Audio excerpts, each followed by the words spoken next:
안녕하세요. 뉴스와 사람들입니다. 단식 11일 차에 이낙연은 이재명 대표를 찾았지요. 건강도 챙겨야 되겠지만 어쨌든 폭주를 조금이라도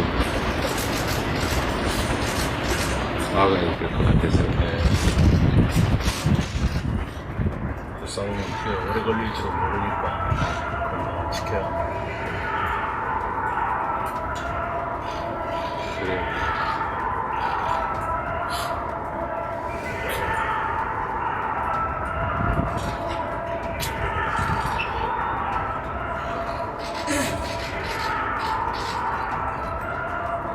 어쨌든 우리가 전혀 경험하지도 못했고 예상하지도 못했던 새로운 상황을 맞았습니다.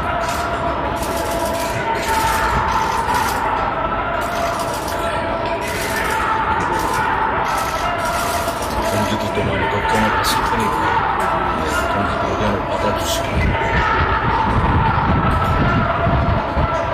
현재 공간에서 나서지는 안 됩니다. 자, 이낙연의 메시지는 오직 이재명 대표의 건강이 중요하다. 그러니 단식을 중단하라 라는 것인데 당연 좋은 말이지요. 그러나 이재명 대표가 경정권 폭주를 꺼내니 건강을 말하고 다시 한번 대한민국 위기 상황을 말하니 동지들이 건강을 걱정하고 있다고 말하는 건 이재명 대표가 목숨을 걸고 단식을 왜 하는지에 대한 뜻을 모르거나 혹은 모른 척하거나입니까? 그러니까 이재명으로서의 완벽한 단일 대오, 즉 아직도 남아있는 이낙연 세력들이 이재명으로서의 결집을 선언하지 않으면서 단식을 중단하라, 건강이 걱정된다는 말은 너무나 기만적인 거 아닙니까? 반면 기본소득당의 용해인 대표는 이재명 대표를 찾아 뭐라고 발언했을까요? 것을 알 수 없다는 게 더 심각한 상황인 것 같아요. 반드시 막아야 되고 지하층에서 끝날 게 아니라 끝없이 나락으로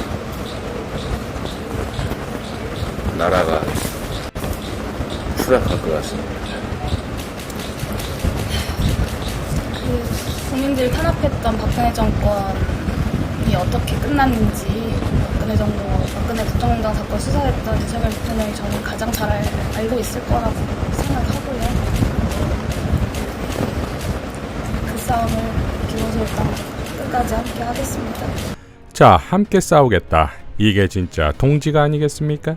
자, 이재명 대표의 발언처럼 상상 초월의 상황이 오고 있지요. 교홍은 인도네시아에서 열린 동아시아 정상회의에서 러시아에 대해서는 우리 앞에는 지역과 전 세계 차원의 시급한 도전들이 놓여있고 이는 러시아의 우크라이나 침공이라며 이것은 유엔 헌장을 비롯한 국제법에 대한 위반 행위라고 규정했습니다. 향후 우크라이나 재건복구 노력에 책임있게 기여해 나갈 것이라고 밝혔지요. 중국에 대해서는 남중국해에 대해 힘에 의한 일방적인 현상 변경 시도는 어떠한 경우에도 용납할 수 없는 것이 국제법 원칙이라며 아세안이 성장의 중심축 역할을 하면서 인도 태평양 지역이 계속 번영하기 위해서는 영내 핵심 해상교통로인 남중국해에서 규칙 기반의 해양 질서가 확립되어야 한다고 강조했습니다. 자, 이에 대해 장성 출신의 한설 교수는 다음과 같이 밝혔지요.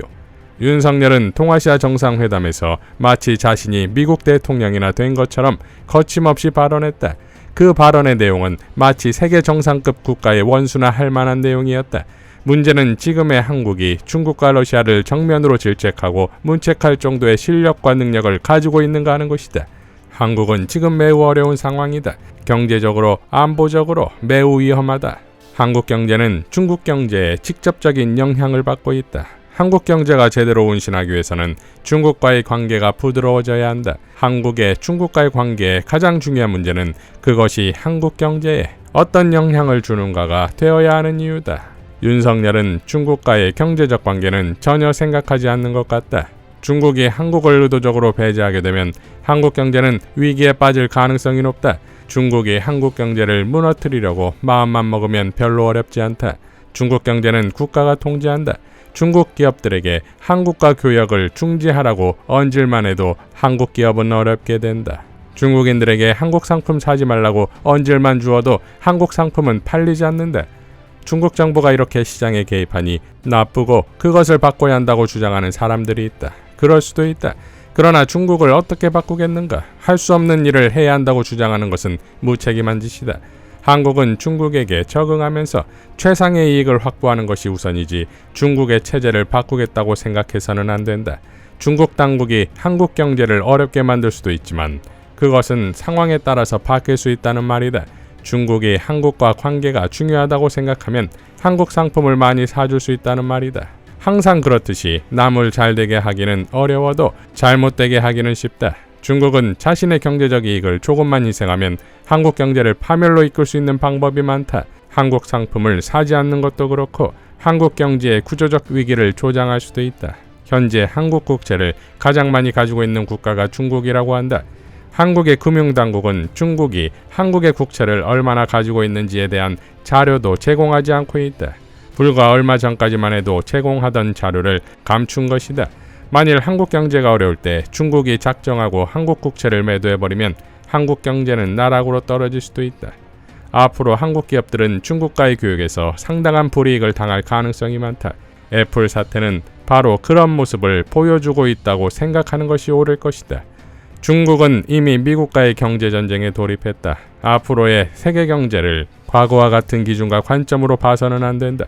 경제를 이용한 전쟁이라는 관점에서 중국의 행동을 평가하고 전망해야 할 것이다.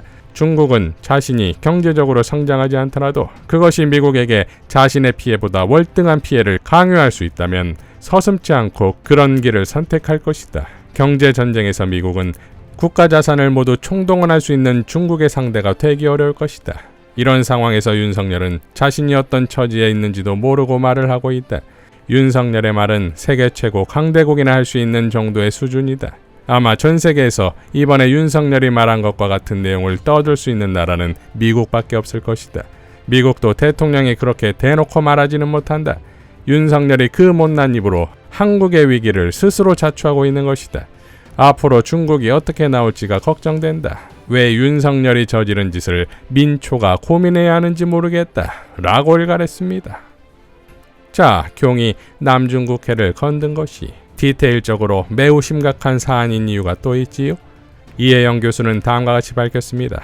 윤석열의 글로벌 폭주가 계속된다. 철없는 어디 언론은 당찬 쓴소리 어쩌고 한다. 기가 찰 말이다. 이런 식의 무의미한 말로 하는 도발은 이른바 평화와 안정이 아니라 그 반대의 효과만 낳을 뿐이다. 또 남중국해를 건드렸다. 러는 물론이고 중국에 대한 도발을 계속하고 있는 것이다. 좌우를 막론하고 역대 한국 정부는 남중국해 사안에 대해 원칙적 입장, 당사자 간의 대화를 통한 평화적 해결까지만 언급했다.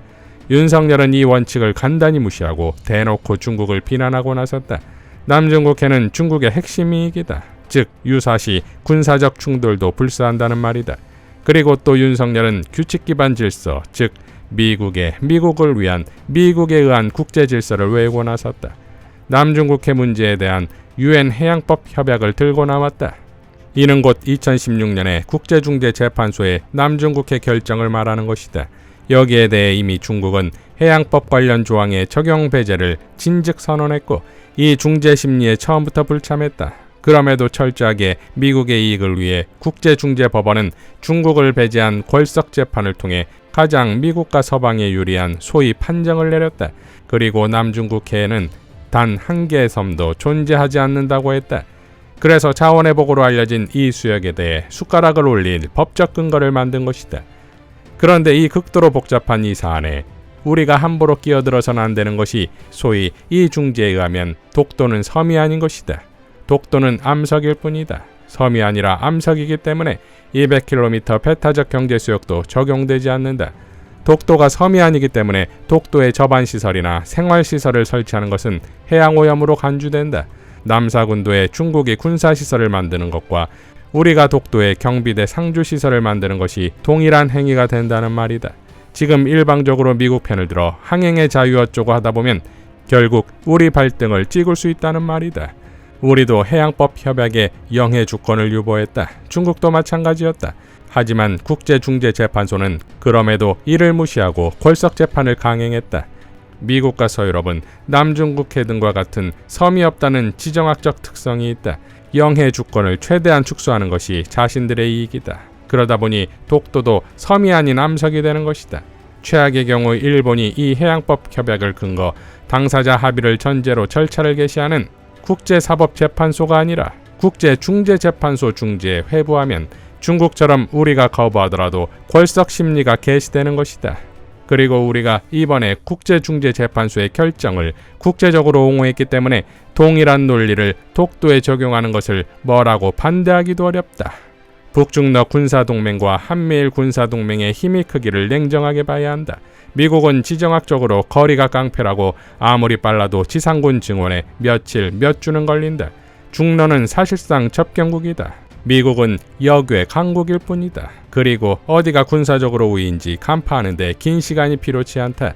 우크라전으로 미국 무기고가 비어간다. 그리고 155mm 포탄 등은 사실상 동이 났다. 오죽하면 한국이 전략물자에서 빼내 지원하는가. 남북방 삼각동맹으로 한반도는 세계에서 가장 위험한 3차 대전의 화약고가 되어간다. 지구상 그 어디도 중러가 연합해서 미국에 대치하는 가장 직접적인 분쟁 현장은 없다고 봐야 한다. 한반도가 유일무이하다. 우크전은 러시아 단독으로 전 나토군을 상대로 우크군을 괴멸 상태로 몰아가고 있다. 그리고 미국 장비를 끝없이 소모시키고 있다. 중국 왕이 외무가 이번 회담에서 강력히 경고하고 나섰다. 아시아의 우크라이나가 누구인지를 묻고 있다. 그리고 배후 조정 세력이 남중국해의 무력 분쟁을 부추기고 있다고 강조했다.